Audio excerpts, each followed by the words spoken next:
all suffering is created, and it's true for every human being. We believe our thoughts, we suffer, we question them, we don't suffer. So an unquestioned life is not worth living, and that's certainly my experience too. When you said that you were depressed for over a decade, and I want to start by asking you, how would you describe that chapter of your life, of what it felt like and how different it is to how you feel now? Oh gosh, it was horrible. It is something that I would never want another human being to have to live through. And in my world, people are experiencing that. You know, their emails that come into me, and their I love my emails. That, you know, there is a way out of suffering, but I didn't know that. And to wake up in the morning, Jay, and realize that I was still breathing felt like something was intentionally torturing me. And I was so suicidal and agoraphobic, so just trapped most of the time in my bedroom. And it was not fun. Let's see, describe it to you. My self-esteem and self-loathing was so strong that I was sleeping on the floor one morning, as I usually did, and next to my bed, because I was so full of self-loathing that I didn't believe I deserved a bed. That's the bottom line. So all I deserved was a sleep on the floor. But this particular morning, as I lay sleeping on the floor, I was in like this dead sleep, and a cockroach crawled over my foot. I opened my eyes, and basically all the suffering was gone. All the suffering was gone. And the valuable thing was that I saw, when I believed my thoughts, I suffered. But when I didn't believe my thoughts, I didn't suffer. And the way that I saw that is when I opened my eyes, the ego did not have opportunity to fill that space. And everything was present. And in that, I began to laugh. It was like I got the joke. I got it. And I saw, you know, what I was thinking and believing was the cause of my suffering. And then the work was born on the floor in that moment. You know, it was how all suffering is created, and it's true for every human being. We believe our thoughts, we suffer, we question them, we don't suffer. So some great minds said an unquestioned life is not worth living, and that's certainly my experience too. That's incredible that you were able to birth a whole new way of thinking in that moment. And I wonder, what were those thoughts that you were believing at that time? Where were they coming from? Was it family? Was it parenting? Was it relationships? It was from me. It was, there's something terrible is going to happen. There's something wrong with me. The world doesn't really care about me. No one cares about anyone. He doesn't care about me. I can't do it. All these, and I didn't even know what the it was most of the time, that I couldn't do. But it was just this crazy, and the effect of believing those thoughts is depression and guilt and insanity. And from that moment on the floor, anytime my head, would say thoughts, would hit, is it true? It would just, the thoughts would happen like something terrible is going to happen, and it would evaporate. It couldn't continue after that moment on the floor. And so when people began to ask me, which was really strange and agoraphobic, being asked, anyone being in touch with an agoraphobic is pretty rare. But people began to just call me from all over the world. It was just, just one by one by one, and ask what, could they come live with me? The strangest questions. And I didn't know if it was the water I was drinking, the food I was eating. Because everything had so radically flipped, just like from one polarity to the other. But then when they'd ask what happened, and they would say, life isn't worth living. And it would blow my mind because I knew they knew better. I knew they knew better because once you know your own true nature, you see it in everyone and everything. Mm. And so I began to show them the experience on the floor. I asked the questions like something terrible is going to happen. Like they would say something terrible is going to happen. And I would say, is it true? And that puts them on the floor. Not literally, but it puts them into that experience on the floor. And then how do you react? What happens when you believe the thought? And then they become aware of, in that meditative state, how do I react when I believe the thought? Of seeing those images of the past, not now, and the future, not now. Mm. And it moves their focus and attention from presence, where the given life is, the blessed life is right here, right now, without being so convoluted, or we're not confused when we are present. And whatever we need to do can be done there, and everything to do it with is also present. And then that third question, how do you react when you believe the thought? They become aware of the images and what they believe onto the images. So we have the image of, let's say, this morning at breakfast, and we see that image of that past, and then we believe words onto that image, and then the imagined life is created. And really, that is all of life that most humans understand. It keeps us like in the not now, that past, future, that is not. And the movie is so all-encompassing. We really, like, I see me at breakfast, but I really believe that's me, even though I can't take it out of my head. I can't touch it. I can't move it. I can't throw it. That's not I. So that me of the past, me of the future. Now there's 3 of me. And now all of these past, there are 1 million of me. There are 1 million of me in the future. It's like, who am I? And if we just, who would I be? That fourth question, who would I be without the thought something terrible is going to happen, for example, dealing with that one. And it just drops the image of the past where something terrible happened, the future where it's going to happen. It dissolves the nothing, all those I's, and the answer to who am I? It's present, just present. And then, people are taking this on as a practice. And as they do take it on as a practice, they see these horrors of the guilt of the past and the horrors of the future, and they are awake to not I, all the not now. So they are with the one they love, the beloved themselves, awake to the given. The love of life, not life imagined, but the love of Jay, you know of all people what it's like to see.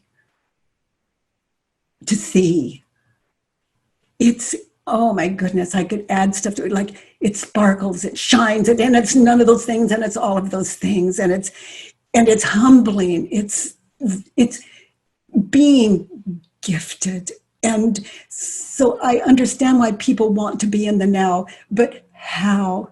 And of course, I was shown this one way, and there are so many beautiful ways. It doesn't have to be just this or just that. There's something for everyone. And what I love about inquiry is it works with everything.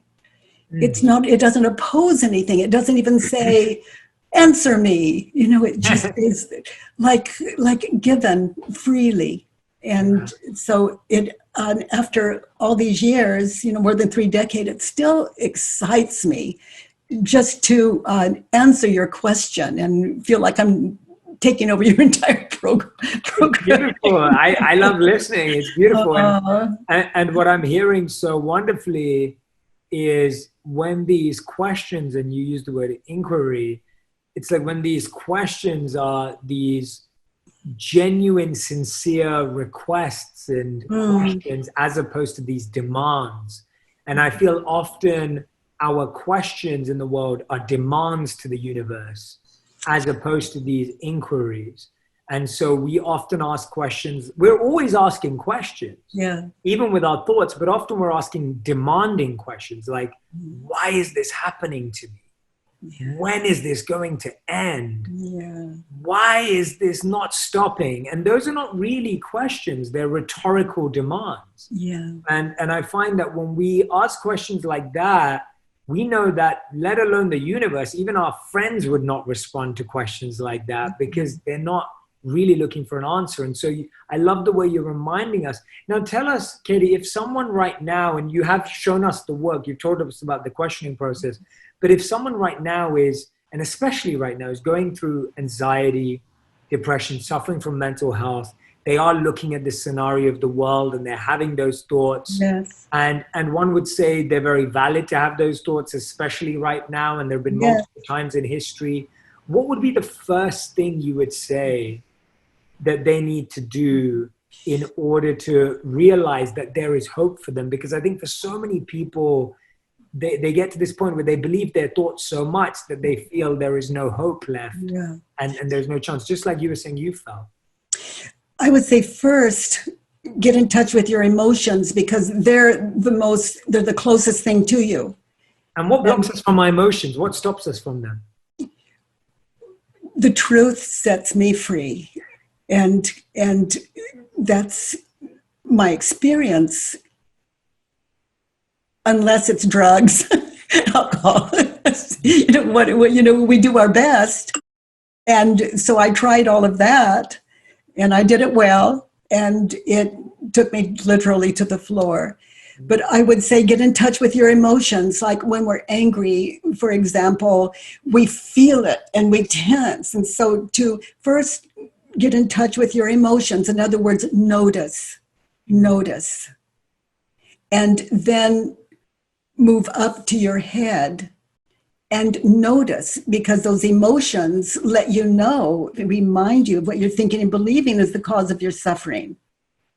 And so then you can identify the thoughts you're thinking and then don't trust them to stay. Move them from your head to paper. And then sit with those 4 questions with like, he doesn't care about me. That belongs on paper. And then you question it using these 4 questions and turnarounds. And the turnarounds are just finding opposites. So it's always free. Anything I have of value, if I have something of value, it's always free on byronkatie.com or thework.com. And how to do this is there, because if someone had told me, when you feel your emotions, just get in touch with them. And what are you thinking and believing? I would say, give me a cigarette. In the days we used to smoke. And I love that about getting it down into paper. I think it's so important to get out of our heads.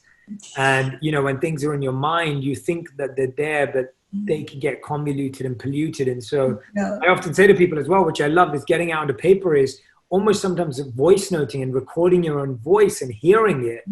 It puts you in such an observer mindset when you hear yourself, and you're like, when you can hear yourself, you can hear what you're really trying to say and what you're really trying to communicate. And it's almost like hearing in between the lines for yourself. Same with writing it down, when you can read out to yourself. I think those are such powerful tools. I love it when I've heard you say that to judge people is to keep them separate from me. And I like that so much, especially right now, because I feel that judgment is what creates so much divide. And sometimes even what I find is more subtle is judgment of judgment. So it's, we think that we are being right by judging, but actually we're simply judging someone for their judgment, if you know what I mean. It keeps us separate. It is the fence I put between you and me. And I feel that separation, so I'm just going to come at you, whether you like it or not, until you understand me. But it's my fence I have put up between us. Yes. The cause of all suffering is what we're thinking and believing. So what you and I are talking about right now is the cause of suffering. It's what we're thinking and believing. That is attachment. You know, the Buddha talks about attachments. Religions talk about attachment and there's something else, but we'll say attachment. And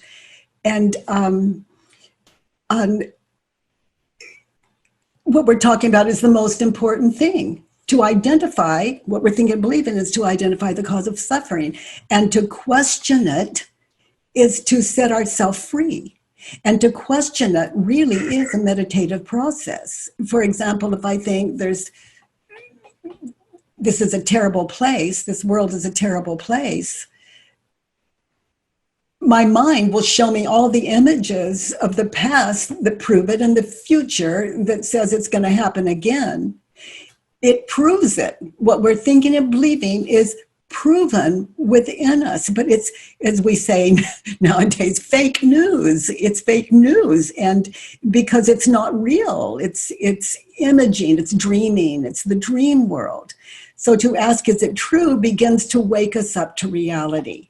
And the valid answer, when we ask, is it true, to meditate, to get still in that, and not to ask the question of ourselves if we don't really want what we're asking to meet the question. And what we're asking to meet the question is that don't know world that is so unavailable to us when we are living as believers in these terrifying, depressive states of mind. What are some beliefs that we should have then? Because if we're believing so many of the wrong thoughts, what are some of the thoughts that we should believe? Is there a words become like matches for our true nature, and or a match to the heart.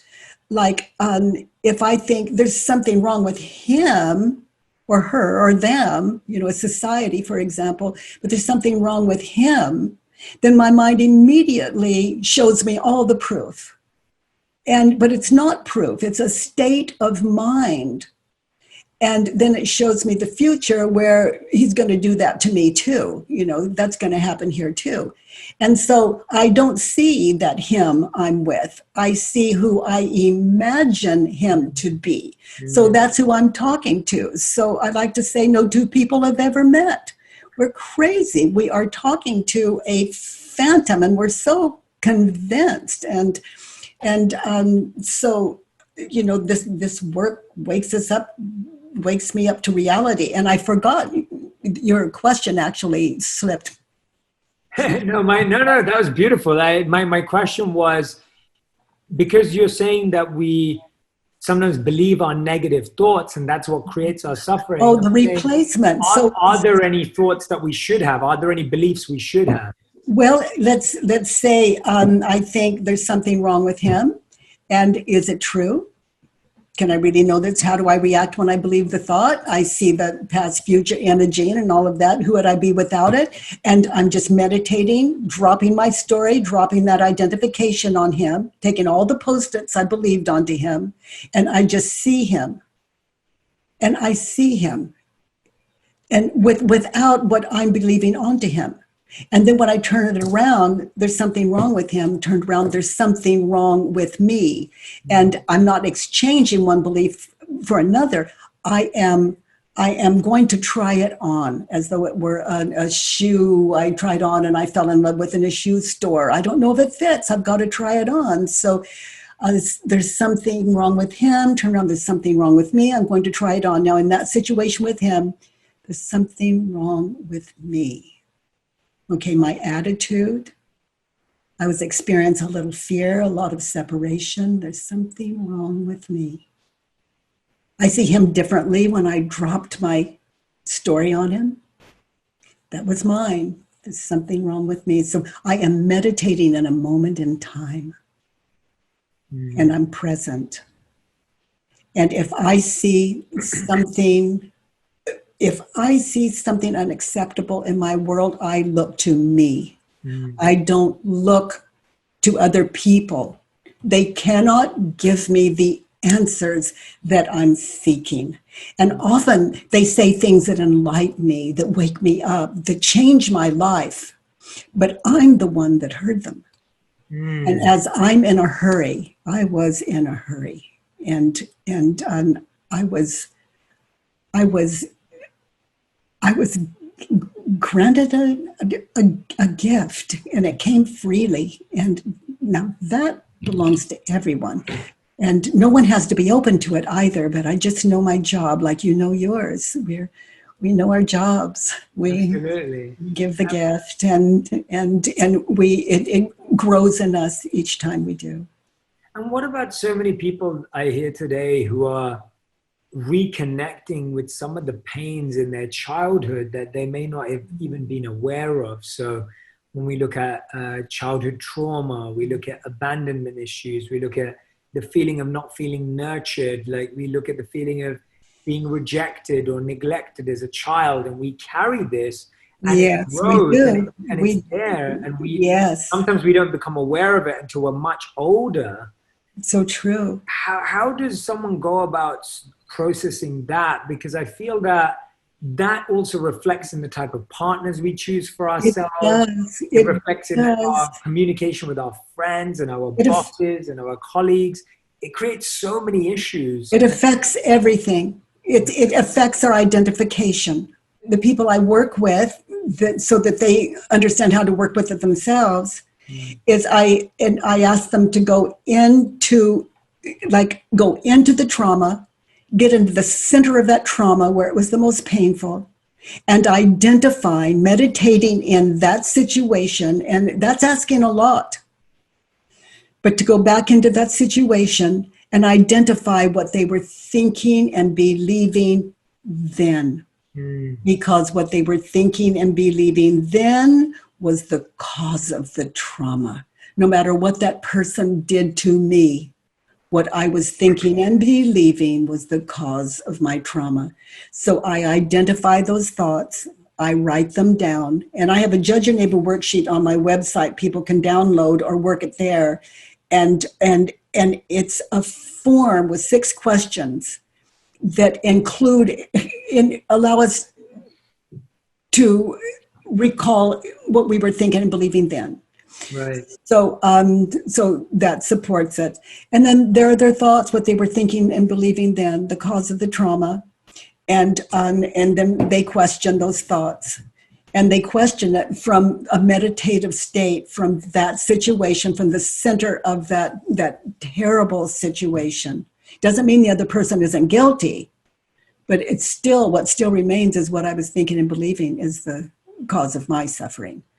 So I question those thoughts, and the trauma breaks, and I am enlightened to the cause of my suffering. And that's what I was thinking and believing. And then I have a lot to do. I have a lot to do after that. It's another worksheet and another worksheet. And, my mother, for example, said one day, let's hypothetically say, she said, Byron Kathleen, and I'm just a little kid. I'm just goo gaga. I'm just and it doesn't mean anything to me. And she says, Byron Kathleen, and it means nothing to me. And then let's say 3 weeks go by, and she says, Byron Kathleen. And then one of my siblings say, Byron Kathleen. And my mother says it, my father says it. And then one day my mother says it. And I believe. I believe. And prior to that, I was not. Wow. The moment I believed, I am. And the same with I'm a female. I'm this age, I have this color hair, I have this color skin, I have this, and now you have this, and you are that, and you are that. So I'm multiplying, like being in a mirror, and the whole world is reflecting what I believe back to me. So to go back to the beginning, Wow. and Wow. and question, my name is Byron Kathleen, and that's so close to the ego. I don't invite people to go there.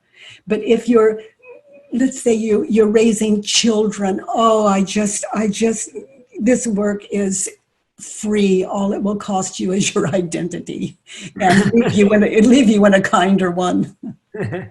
That is so powerful. What you were just saying there about constantly taking back to what was your belief at that time? What were your thoughts and your belief at that time? Because there are so many times when we believe and we have created a thought that we trust this person, yet we never knew if they were trustworthy. We never allowed them to earn our trust. We just gave it to them. And then we wonder why they broke it. And it's because at that time we chose to give them our trust. Well, when we consider what we were thinking and believing, we look to ourselves. Yeah. They didn't con me into trusting them. I believed this, and this, and I trusted that. Yeah. Now you say in that regard, you also say that there's nothing that isn't a gift. It's a friendly universe, you say. Yes. Oh my gosh, yes. It is a friendly universe. I get goosebumps just hearing it from you. It is a friendly universe. But what I'm thinking and believing about this universe could use a little work if I don't love it as it is. And we question what we're thinking and believing about life, and it leaves us in a friendly universe. It's a radical thing to wake up to reality. No downside.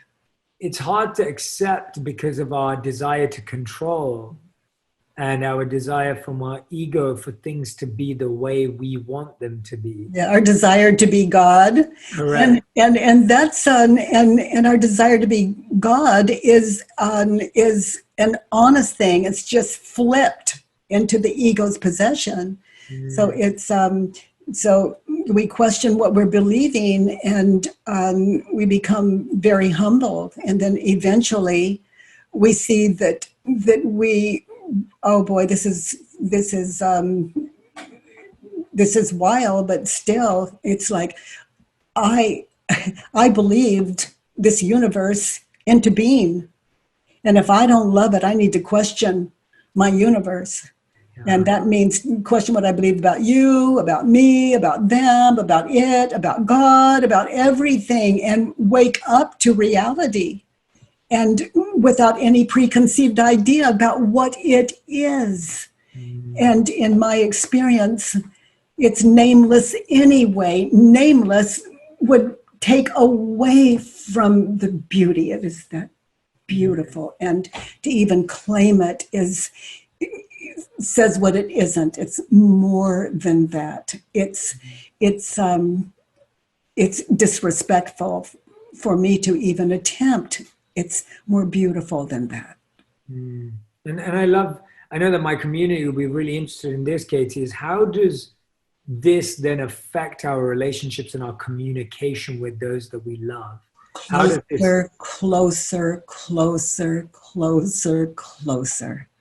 No space, no distance, no separation, just living out of our true nature and trusting that. It's a fearless state of mind, which means that there's nothing we cannot accomplish. We wanted to accomplish something. If we don't, we consider what we were thinking and believing that stops us, then inquiry leaves us in this fearless state of mind. And it's really good to be clear what you're going after, what it is you really want. And so for me, that's a part of the journey. I want people to be free. And why am I doing what I do? Because I have seen they're already free. That leaves me jobless. They're already free. And then I discovered that what we're thinking and believing, what people are thinking and believing, is the only prison they've got. So I see, like on television, hungry children, people suffering, and I have been in some of those positions, and I have sat in the center of those experiences and identified what I was thinking and believing. And other than that, I was okay. So I understand that the world is, again, it's a friendly universe, Jay, and I'm very open to it not being. So I continue to test it. And your test seems to be proving your hypothesis correct. I see a lot of good. I would say I see only good, and anything less than that, I question. Yeah, I love what you say about the 3 businesses. Can you share about the 3 businesses? Yeah, I really like that. If I look at it at like my daughter, let's say the way she's raising her children, for example, or one of my sons, there are 3 kinds of business in all of the universe. There's mine, yours, and God's, and that's the God of your understanding. And if I'm mentally in my daughter's business, I'm sitting here with you, but mentally I'm in her house, knowing how she should raise her children, knowing what she should do, all of this. I'm talking to you, but I'm over there in my daughter's business. So if I'm feeling disconnected from you, I can just ask myself mentally, whose business am I in, and notice, and emotions will let me know for sure. And then just come right back to right here, right now. And this is where I can make change. I can't make change over there. I can't be in all these places at once, but we're all over the world. His business, her business, their business, God's business, the weather's business. That's such a great point. That's so true. We rarely are in our own business. And the news takes us to everyone else's business. Our social media takes us to other people's business. We're always talking about other people's business. And how do you get your business done if you're always in someone else's business? And when we're present, we can observe life from out of a, it sounds strange, but out of a proactive state of mind and understanding, I think is the better word. And stay present and watch these things on televisions and walk in Black Lives Matter events, and we can do the most marvelous things and still be present. It's but fear stops us from, I don't have the right clothes, and I wonder if I need to take a lunch, and oh well, this is just, I don't think I'll bother today. What would stop us from doing the right thing? Our heart's desire. And literally our heart's desire, and to live out of that. Fear. Yeah. Katie, what is the secret to your long, incredible relationship with Steve? Oh, how did you both find it? How did you both find each other? How did you both know that you were right for each other? And how did you continue to create? He's better at telling this story, but a friend of mine said that I just needed to meet him, and that he's the one person in the world that could write on my book, Loving What Is, and oh gosh, how do I tell this story? He's so good at it. The bottom line, this sounds so, he asked me to marry him, and I didn't know why not. And that's the truth of it. And I asked my 3 grown children, do you have a reason why I shouldn't marry Stephen? And they didn't have one, and I didn't have one.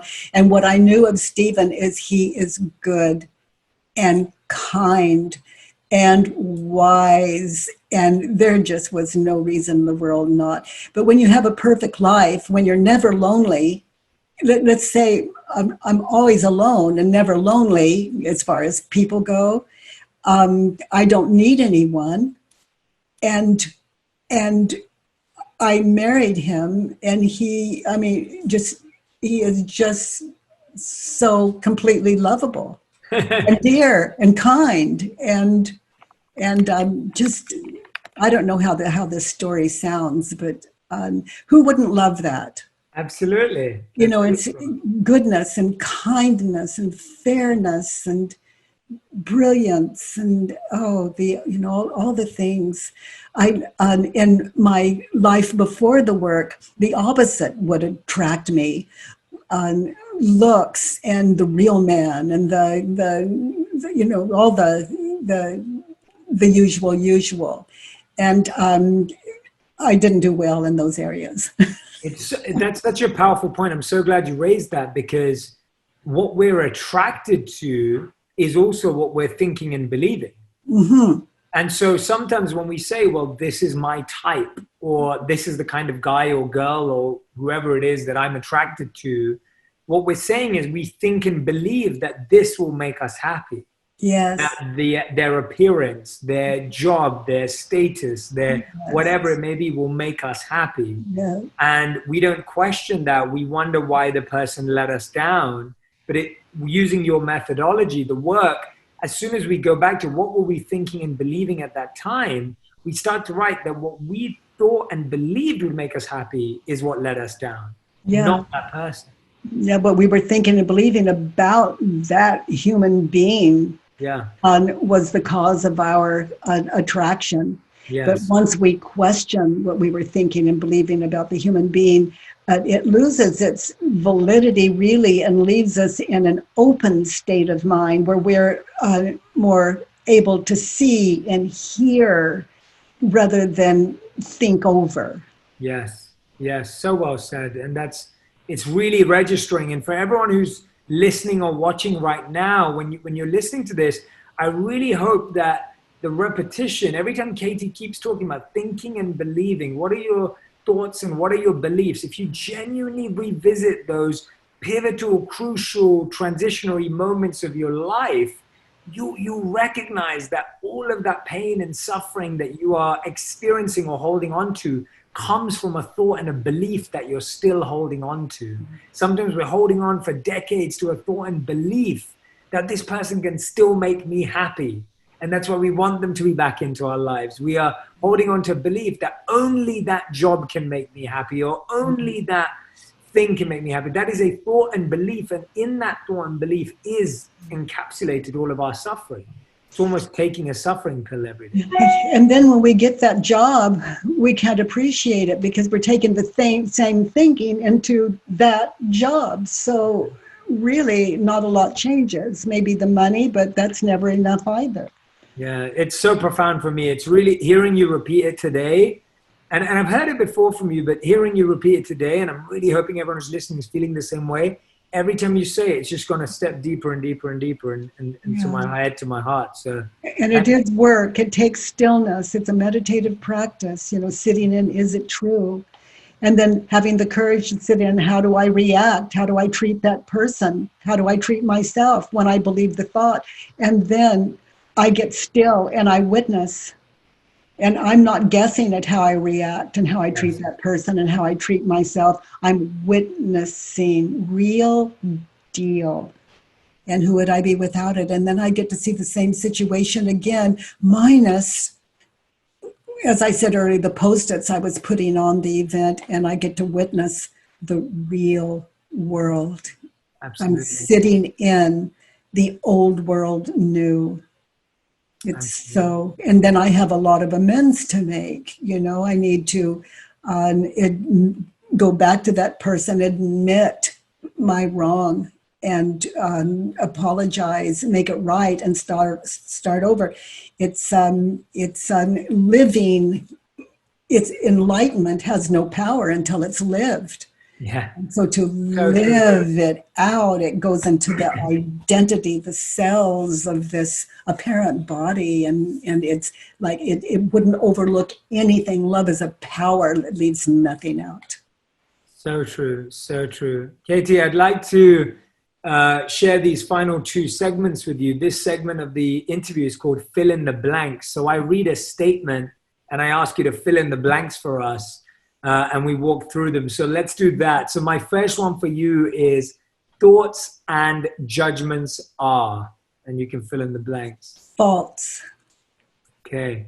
True freedom starts with inquiry. Beautiful.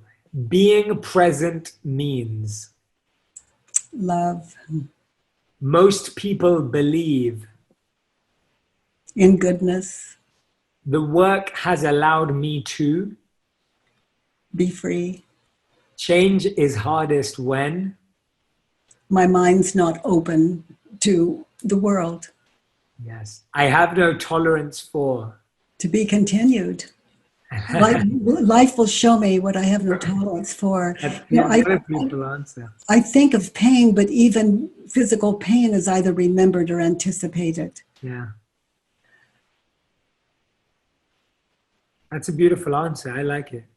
And now I want to ask you, what is our final five? So this is the final five where you answer, and that was beautiful, by the way, Katie. You answer every answer with one word to one sentence maximum. So these are five powerful questions. So these are your final five, Katie. This is your first one. What did you once pursue but no longer value? Power. Beautiful. Second question.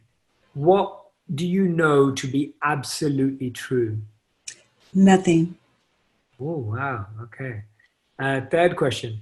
What do you feel is so right, but other people disagree with you on? What is something that you know to be true, but other people would disagree or debate? That you're beautiful. I love that. Okay. Question number 4. If you could create a law that everyone in the world had to follow, what would that law be? Honesty.